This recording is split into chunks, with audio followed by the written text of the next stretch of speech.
Hello guys. आज का हमारा ये टॉपिक है कि हम बैंक स्टेटमेंट को कैसे इंपोर्ट करते हैं टैली में। तो चलिए हम स्टार्ट करते हैं इस वीडियो को। तो सबसे पहले हमें क्या करना है, यहाँ पे एक्सेल ओपन करना है। कोई सा भी एक्सेल फाइल ओपन कर लीजिए और उसमें आपको यहाँ पे ये देखिए, यहाँ पे आपको डेट वाला कॉलम इनवॉइस नंबर लिखा हुआ है। तो आपको यदि वहाँ पे यदि सीरियल नंबर डालना है तो डाल सकते हो आप वहाँ पे। उसके बाद यहाँ पे बहुत से टैब, जैसे पेमेंट में रखना है, रिसिप्ट में रखना है या कंट्रा में रखना है, तो आपको यहाँ पे ये लिखना पड़ेगा। जैसे पेमेंट रखनी है, रिसिप्ट रखनी है या कंट्रा रखनी है। फिर यहाँ पे चेक नंबर मेरा तो वैसे मैंने टेम्प्रोरी यहाँ पे रखा है, तो आपका जो चेक नंबर होगा आप यहाँ पे चेक नंबर डाल दीजिएगा। फिर यहाँ पे नरेशन आप अपने मन से लिख दीजिएगा जैसे लिखना होगा आपको। उसके बाद यहाँ पे लेजर नेम, मतलब ये जो पेमेंट की एंट्री है आप किस लेजर में रखना चाहते हो। ऑफिस एक्सपेंस है या जैसे हैं या जो भी है, या टूर एंड ट्रेवलिंग एक्सपेंस हैं, तो आपको यहाँ पे लिखना है। या आपने कैश डिपॉजिट करा है तो आप उसकी यहाँ पे लिख दोगे। उसके बाद यहाँ पे विड्रॉल और ये हमारा है डिपॉजिट, तो ये दो कॉलम होते हैं। उसके बाद बाकी यदि आपको और भी कॉलम यहाँ पे ऐड करने हैं तो आप यहाँ पे इजीली कॉलम ऐड कर सकते हो। कंट्रोल एस, आपको बस ऐसी एक्सेल शीट बना लेनी है और उसके बाद आपको टैली पे आना है। पहले आप इसको सेव कर लोगे, पहले ये एक्सेल शीट बनाओगे आप, और ये एक्सेल शीट को जहाँ पे जैसे कि आपको यहाँ पे रखना है इस वाले फोल्डर में डाल देना है। और फिर आपको इस फोल्डर का लिंक कॉपी करना है, अल्टी कंट्रोल सी। और आपको टैली ओपन करने के बाद यहाँ पे आपको क्या करना है, यहाँ पे इंपोर्ट पे आना है। इंपोर्ट, मैनेज, मैपिंग टेम्पलेट, और यहाँ पे क्रिएट, यहाँ पे स्पेसिफाई पाथ करनी है आपको। यहाँ पे कंट्रोल भी करना है, एंटर करना है। फिर यहाँ पे बैंक स्टेटमेंट एक्शन और शीट वन मतलब ये शीट 1 यहाँ पे लिखा हुआ है शीट 1। हम यहाँ पे एंटर करेंगे और यहाँ पे हम लिखेंगे बैंक स्टेटमेंट। तो यहाँ पे लिखिए payment, receipt, sales, purchase, general वाले में करना है, तो ये है हमारा। तो हम इस पर क्लिक करेंगे। उसके बाद यहाँ पे हम आगे बढ़ेंगे। तो मैंने ये मैपिंग टेम्पलेट बना लिया है। यदि मैपिंग टेम्पलेट बनने के बाद भी आपको यहाँ पे देखिए जिसका मैपिंग टेम्पलेट बन जाता है, तो मैं दिखा रहा हूँ आपको। जैसे हमें अल्टर पे जाएंगे हम, फिर हम बैंक स्टेटमेंट पे जाएंगे, एंटर। ये देखिए मैंने यहाँ बैंक स्टेटमेंट लिखा हुआ है, अकाउंटिंग वाउचर लिखा हुआ है। आपको ये इंपोर्ट करनी है, रॉ नंबर 1 से करनी है। Import data from raw 2 number से करनी है, क्योंकि 1 नंबर पर तो ये होता है। उसके बाद हम यहाँ पे अकाउंटिंग वाउचर मैंने भी डाला है यहाँ पे। ये देखिए अकाउंटिंग वाउचर पेमेंट से यहाँ पे वाउचर टाइप नेम, यहाँ पे पूछेगा आपको। यहाँ पे चीज़ आप टाइप करोगे, यहाँ पे आएगा वाउचर टाइप नेम। बहुत सारे आएंगे, ये देखिए कितने सारे हैं। तो इसमें से आपको यहाँ पे वाउचर टाइप नेम यहाँ पे लिखना है, आपको वाउचर टाइप नेम, और इसमें डालना है आपको वाउचर टाइप, मतलब ये वाली वाउचर टाइप जो आप एक्सेल में यहाँ पे लिखोगे सेम यहाँ पे ये एक्सेल वाले में आएगा। ये हमारा टैली, ये हमारा एक्सेल। तो जो कॉलम यहाँ पे लिखोगे आप वही कॉलम यहाँ पे भी आएगा। फिर हम यहाँ पे जाएंगे वाउचर डेट, यहाँ पे कितने सारे चीज़ आएंगे। तो आपको यहाँ पे जो आपको सेलेक्ट करनी है वाउचर डेट। मैंने वाउचर डेट में डेट लिया, मेरे वाले कॉलम में ये देखिए यहाँ पे डेट लिखा हुआ है, तो मैंने यहाँ पे डेट लिख लिया। यहाँ पे देखोगे वाउचर डेट लिखा मैंने, यहाँ पे देखिए जो हमारे टैली में आ रहा है, तब जो हमारे एक्सेल में आ रहा है वो यहाँ पे सारे कॉलम शो करेंगे। डेट, वाउचर नंबर में इनवॉइस नंबर, ये देखिए यहाँ पे इनवॉइस नंबर मैंने ये डाला है।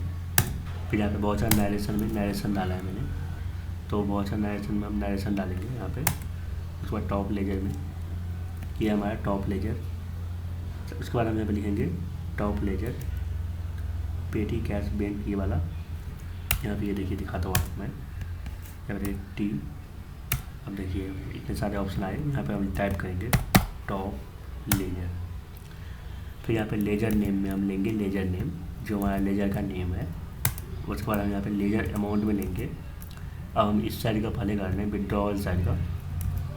यस, तो विड्रॉल है हमारा, तो हम डेबिट साइड का कर रहे हैं, तो withdrawal debit, ledger amount debit credit.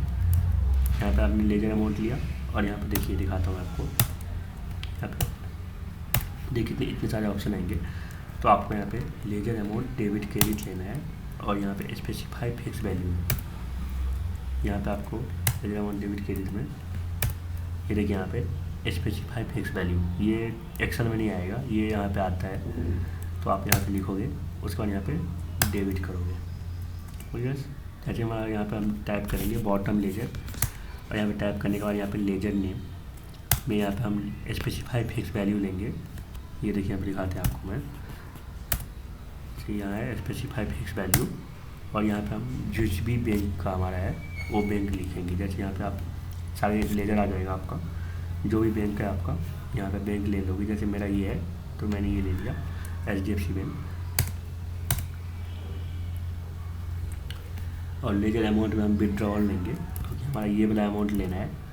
उसके बाद हम लेजर अमाउंट डेबिट क्रेडिट में स्पेसिफाई फिक्स वैल्यू, ये वाला है हमारा, और हम यहाँ पे क्रेडिट कर देंगे। ऐसे करके ही हम यहाँ पे टॉप लेजर बनाएंगे, फिर लेजर नेम, फिर लेजर अमाउंट। टॉप लेजर में भी हम लेजर नेम में लेजर नेम, क्योंकि हम ये वाला कर रहे हैं, डिपॉजिट वाला कर रहे हैं। टॉप लेजर में लेजर नेम, लेजर तुम्हारा यही रहेगा। फिर हम लेजर अमाउंट में हम लेंगे deposit, ledger amount debit credit, तो मैंने यहाँ पे स्पेसिफाई फिक्स वैल्यू लिया है। और फिर यहाँ पे हम क्रेडिट, ऐसे ही करके हम यहाँ पे भी लेजर अमाउंट डिपॉजिट, और यहाँ पे फिक्स वैल्यू, यहाँ पे लेजर नेम में हम बैंक लेंगे, और फिर यहाँ पे हम ऐसे करके हम यहाँ पे करते करते हम एंटर कर देंगे। फिर हम यहाँ पे यस करेंगे, तो ये हमारा मैपिंग टेम्पलेट बन चुका है। यदि आपको यहाँ पे अल्टर करना है कुछ, तो आप यहाँ पे मैनेज में जाइए, मैंने आपको बताया भी था, मैनेज में जाइए, मैपिंग टेम्पलेट, और फिर यहाँ पे अल्टर, यहाँ पे बैंक स्टेटमेंट शीट, ओके। तो ये हमारी है, हम इसको अल्टर कर सकते हैं यहाँ पे इजीली। फिर हम यहाँ पे आप बैक जाते हैं, तो मैं आपको दिखाता हूँ। जैसे मेरा HDFC बैंक है, मई 25,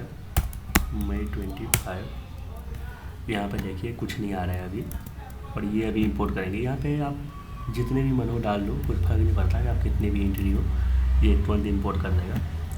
इंपोर्ट पे क्लिक करेंगे, ट्रांजैक्शन पे क्लिक करेंगे, यहाँ पे हम पाथ दे देंगे, यहाँ पे स्पेसिफाई पाथ करके स्पेसिफाई पाथ करेंगे क्लिक इस पे, और यहाँ पे Alt+T, Ctrl+C, Ctrl+V,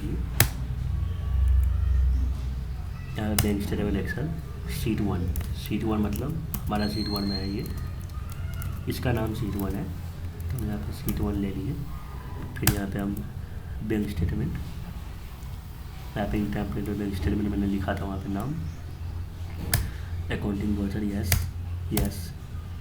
ये देखिए यहाँ पे हमारी टोटल 16 एंट्री है, और यहाँ पे भी देखिए हमारी टोटल देखते हैं कितनी है, 16 ही है, ठीक है।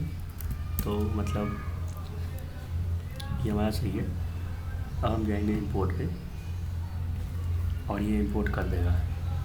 ये देखिए इंपोर्ट कर दिया इसने, सारी एंट्री हमारी आ चुकी है। ये देखिए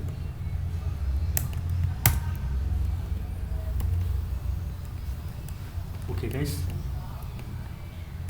मैंने इस वीडियो में आपको बताया कि हम बैंक स्टेटमेंट कैसे इंपोर्ट करते हैं और सेल्स परचेज कैसे इंपोर्ट करते हैं। मैंने इसकी भी वीडियो बनाई है, आप वो वीडियो जाके देख सकते हो। सेल्स यदि आता है आपको तो परचेज भी आपको आ जाएगा, है ना।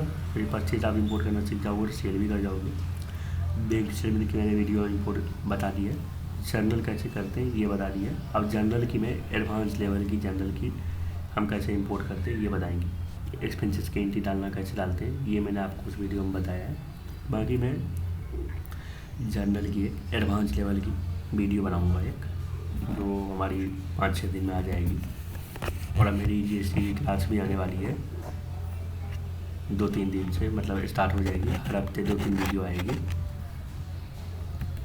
Okay guys, thank you.